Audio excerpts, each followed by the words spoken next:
Hello, everyone. Welcome to the I Live Truth channel and podcast. My name's Earl, and I'm glad you're here. So, make sure you subscribe, like, comment, share, and bookmark ilivetruth.com. That's where you can get the audio of these videos, these streams, a day early compared to the videos on YouTube. So, and also make sure to check out I Live Truth on Telegram. That's t.me/ILiveTruth. And there I post all the updates, the audio, the streams when they're posted.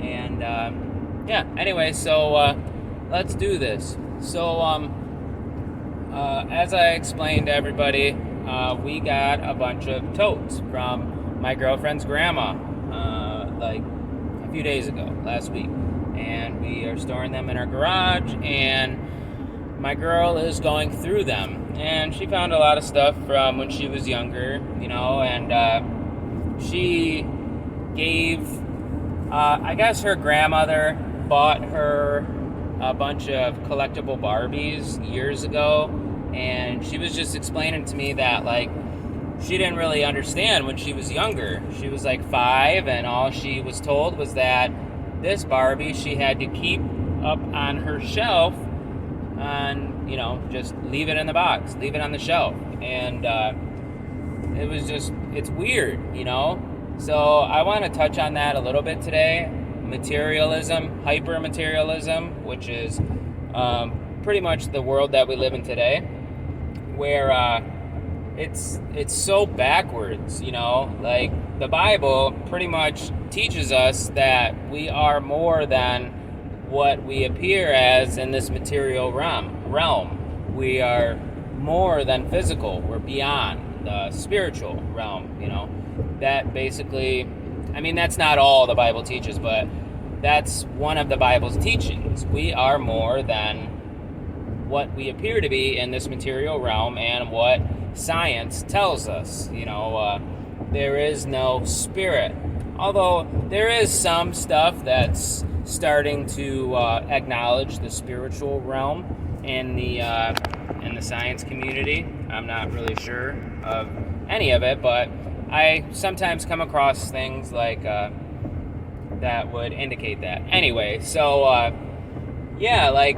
with those Barbies, and there's a lot of things like that, like just collectors, anything in the toy world, So these toys are made to be played with, and enjoyed.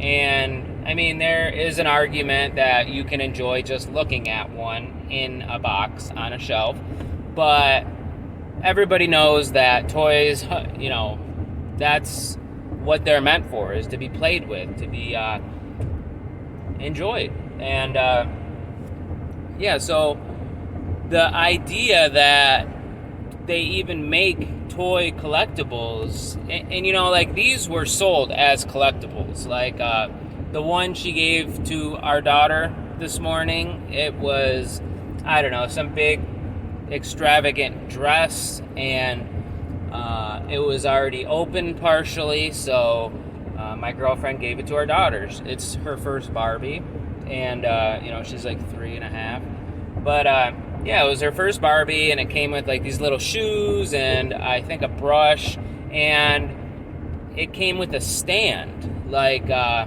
little pedestal that the Barbie stands on. It comes with 2 little pieces for a stand, the part that sits on the ground, and then the little thing that clips onto the back of the Barbie so it stands up. And just granted, you got to give it to the companies that develop these things, because they were obviously trying to go towards a market where they could get more money. So I have no idea what the Barbie originally sold for, and I have no idea what it's selling for today.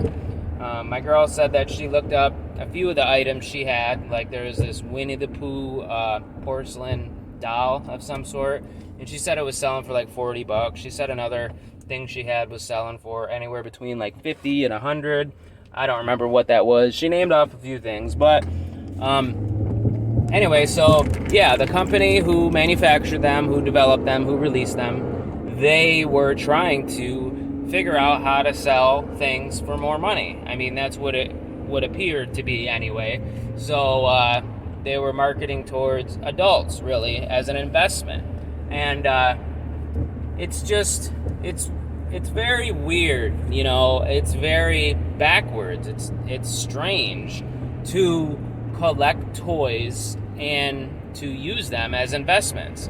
Granted, I mean, I understand the culture behind it, society, you know, people like Star Wars, for instance, you know, they remember going and seeing the movie in the theater when it first came out with their dad, their uncle, whatever, you know, and there's some emotional connection towards it. And of course, a company would exploit this or use it to their advantage to bring in more money.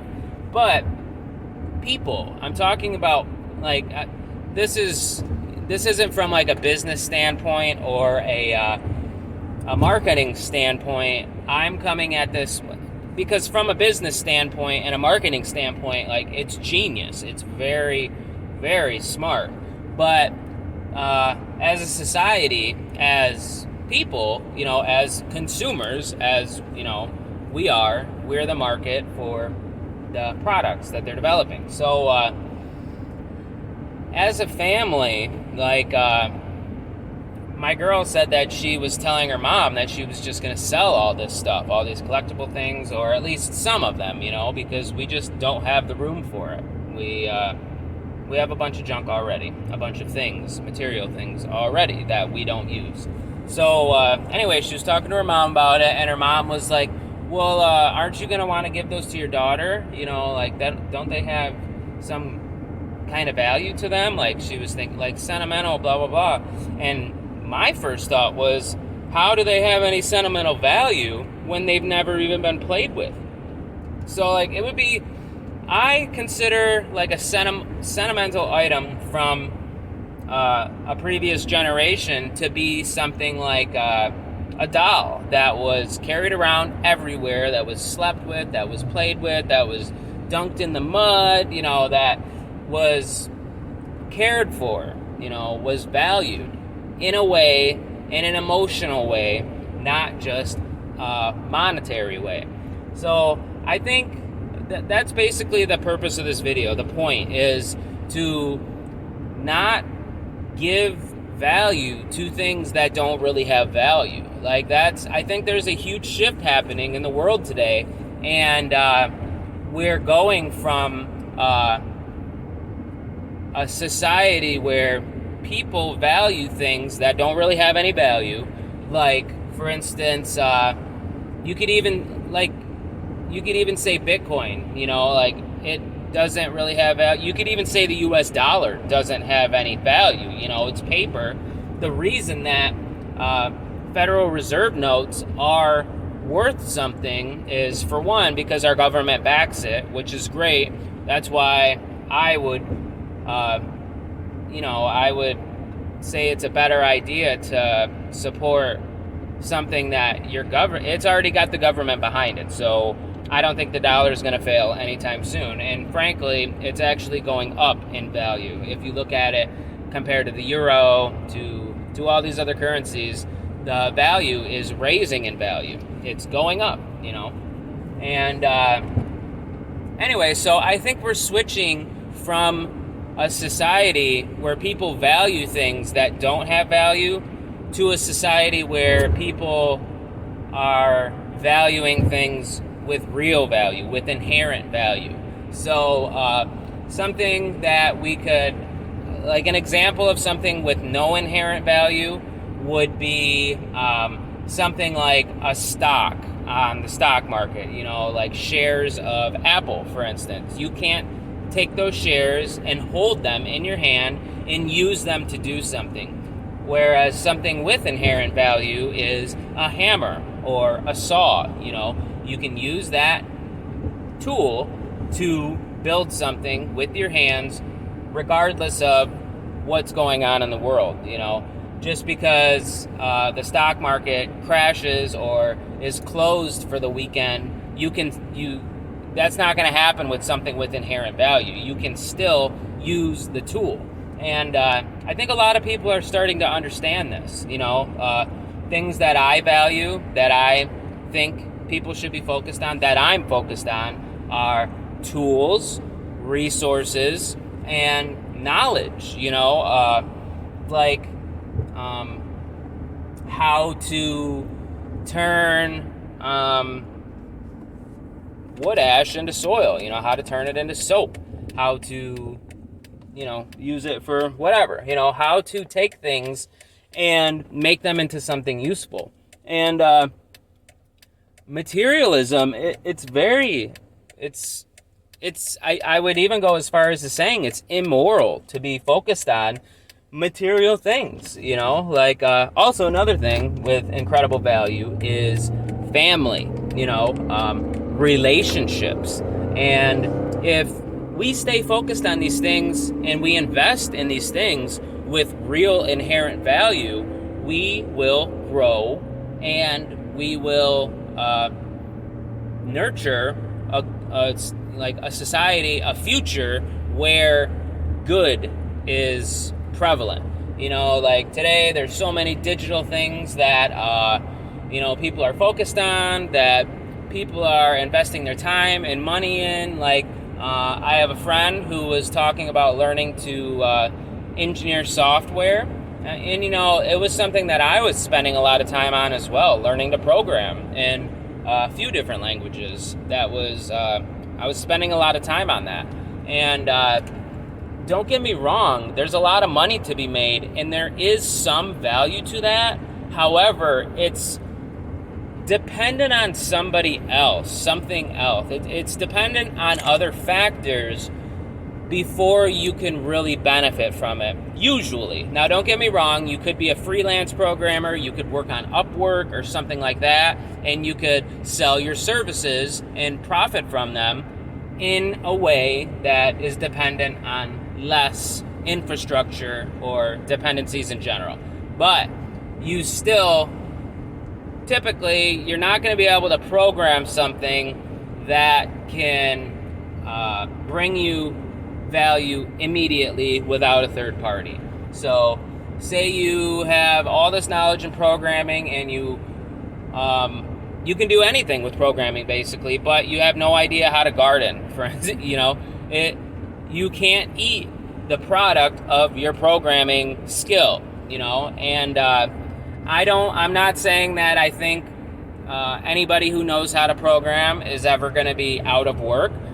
However, I think they would be, typically would be more dependent on other factors. And I think as men and as families, we should be focused on becoming as independent as possible, as separating from our dependence, becoming as free as possible, and I think it's vital at this time, especially with clown world going on, and there's so many factors that we ultimately have no control over. And by focusing on the things that have inherent value, really immaterial, mostly, other than like tools and stuff like that, food, resources, but to be focused on material items and treating them as if they have value, inherent value, when they don't. Other than like a toy, a collector Barbie, for instance, having the value that a child could play with it and enjoy it, yes, that's fine. But when you're, forking over tons of money just because it's a collector's item or something, it's going the opposite direction of at least the future I want to be in, the future I want to be a reality. And if you have a lot of these collector's items or something, and you use them to, you flip them and you make a profit on them, and then you take that profit and invest it in something with real use, like land or tools, then they can be an incredible tool. However, don't forget that these things don't really have any inherent value. And I was talking about that to my girl. I just said, it's so weird that people collect toys. They collect toys, they buy toys to not be played with, and that's just really, really weird to me. And really, I think it would be weird to anybody who, thought about it logically and wasn't blocked, where they weren't incapable of seeing something for, at face value. Like, explain it to a kid. If you can explain it to a kid, if it makes sense to a kid, then it probably has weight, it probably is legit. But like my girl was talking about, when she was 5, she didn't understand. And she didn't understand because it was inverted. It was backwards. It really makes no sense.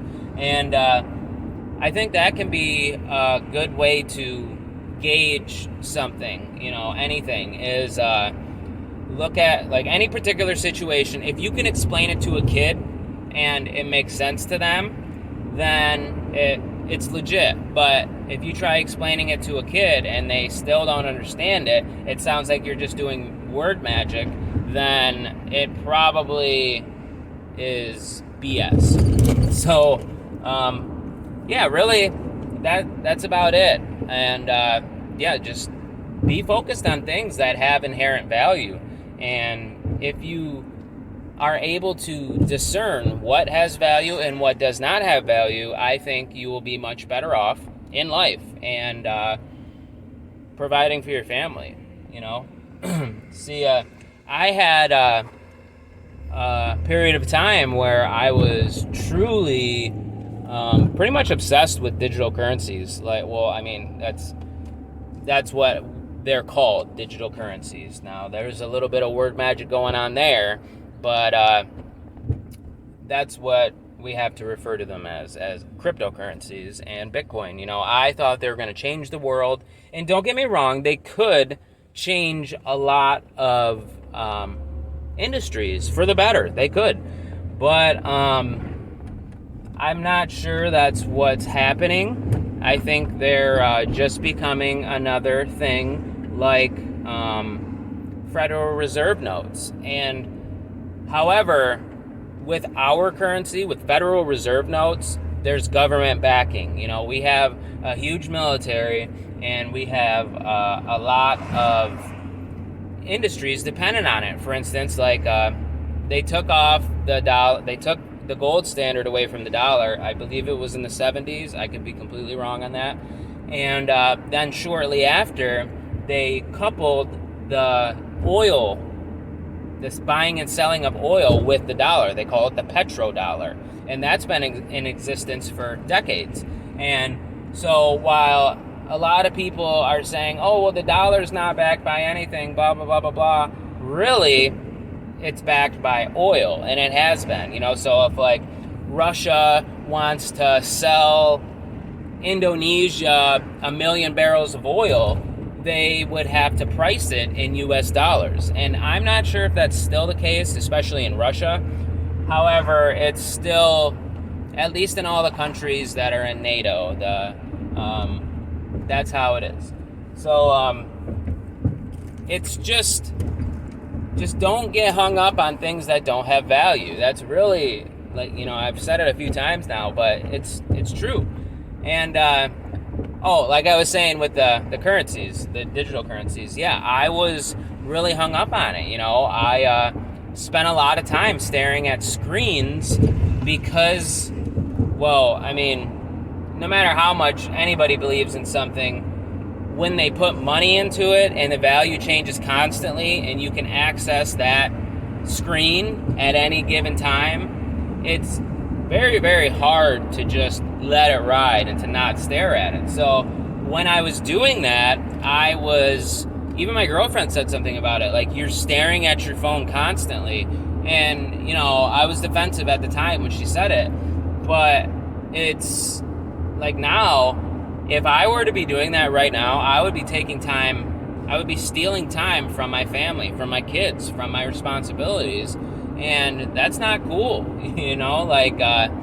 it's probably because I have an addictive personality, but I was taking away time from my children, from my family, which does have inherent value to them and to myself, and I was trading it for something that does not have inherent value. Granted, yes, I was going to make money. Well, I was hoping to make money, and but I was focused on something with no inherent value. And again, I'm going to say this again, things that don't have inherent value can be used as tools to accumulate things that do have value. And if you're capable of doing this, and if you're in a position, and if you are doing this, then more power to you. That is great. My recommendation, my advice would be to just accumulate things with value with your profits as quickly as possible. And leave it at that, So anyway, to recap, we got all kinds of stuff that were collector items from my girl's parents at her, and my girl doesn't see the value in collecting them, is keeping them unplayed with. She gave it to her daughter to play with, and our daughter's happy, and she will love these things. This Barbie, it's her first. I think they were gonna do her hair when I was leaving, and she never did that. So and she's a girl, that's good for her. And so that's very good that my girl's on the same page with using these things to bring happiness, to bring joy, to as something more than just a collector's item that would sit on a shelf and not be played with, which is just insane. So stay focused on things with inherent value. Learn to discern what really does have value. And if you notice that you're focusing on things that don't have inherent value more than you should, or really devoting a lot of time or energy or effort, then, I think it's time to reevaluate, what you're doing. And I think we'll all be much better off. So if you like what I talk about here, then like, share, subscribe, leave a comment if you have anything to say, if you agree, if you disagree about anything, or just anything. Want to say hello? Whatever. Let me know that you like it. Let me know how to improve. And check out ilivetruth.com. That's where you can get the audio. You can download the MP3 as well from there and listen to it offline. And also, there's a donation form. And the default is a monthly donation. That would be really helpful for my quest to build something great for my family and be around a lot more, with knowing that these donations are coming, then I'd be able to plan. I'd be able to make a lot of changes. Like, for instance, we want to get goats, and I'd like to offer the community, our local community, goat milk and soap and stuff like that. However, it takes a lot of work to do that, a lot of effort. You got to milk them every morning. And right now, being required to be at this factory 40 hours a week plus drive time, I can't do that. It would be very difficult, and it would be unreasonable for me to expect my girlfriend to be able to do that at this point. So anyway, monthly donations, they would really help me plan for a greater future for me and my family, and do things for my community. So with that being said, once again, like, subscribe, bookmark, and donate at ilivetruth.com if you think this has value, or like what I'm doing, or just enjoy the story. So with that, I'm going to let everybody go. Have a good day, and see you in the next one.